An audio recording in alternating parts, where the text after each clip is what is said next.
കൂണൊക്കെ ഇടാൻ പറ്റുന്നവരൊക്കെ കുണുക്കിടുക. എന്നെ കുത്തി. ശരി. നിങ്ങൾക്ക് വീണ്ടും തോന്നുന്നുണ്ടാവും അല്ലേ, എന്നും ഈ ചട്ടയും കൊണ്ട് വരുന്ന.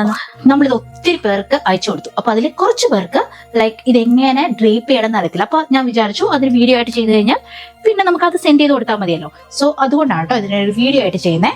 അപ്പോ ഇതെന്ന് വെച്ചാൽ നമ്മൾ സെറ്റ് മുണ്ടൊക്കെ കൊടുക്കുന്നവർക്ക് ഇത് വളരെ എളുപ്പമായിട്ട് ചെയ്യാൻ പറ്റുന്നതാണ്. ഇപ്പൊ ചിലർക്ക് ഈ ഒരു ഭാഗം കൂടുതലാണെന്നുണ്ടെങ്കിൽ അതിനെ ഒന്ന് നമ്മുടെ ആ ഒരു പൊസിഷനിലേക്ക്, അതായത് ആദ്യം ഈ നമുക്ക് അറിയാലോ ഈ ബോർഡർ വരേണ്ടത് എവിടെയാണെന്ന്. അപ്പൊ അതൊന്ന് കറക്റ്റ് ആയിട്ട് പ്ലേസ് ചെയ്യുക. പ്ലേസ് ചെയ്തിട്ട് ഈ ഇവിടെ എക്സ്ട്രാ ഉണ്ടെന്നുണ്ടെങ്കിൽ അതിനെ അകത്തോട്ടോ ഒന്ന് മടക്കിയിട്ട് ഈ ഒരു പോർഷനിൽ വെക്കുക.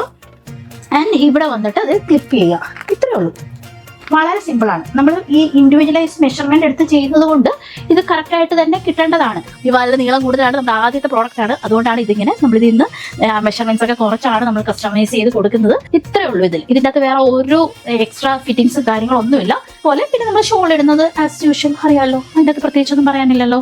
സെറ്റ് ആയില്ലേ? പിന്നെ ബാക്കി ആക്സസറീസ് ഒക്കെ നിങ്ങൾ അങ്ങ് ചേർത്തോട്ടോ. കൂണൊക്കെ ഇടാൻ പറ്റുന്നവരൊക്കെ കുണുക്കിടുക. ബാക്കി അറിയാലോ, വേറെ ഒന്നും ഞാൻ പറഞ്ഞാണല്ലോ. ഇനി നമ്മുടെ ട്രഡീഷണൽ ഡ്രേപ്പിംഗ് വരുന്നുണ്ട്. അത് ഞൊറിഞ്ഞ് എടുത്തിട്ടുള്ള ഒരു സംഭവം ഇല്ലേ, അത് നമുക്ക് കാണാം അടുത്ത വീഡിയോയിൽ.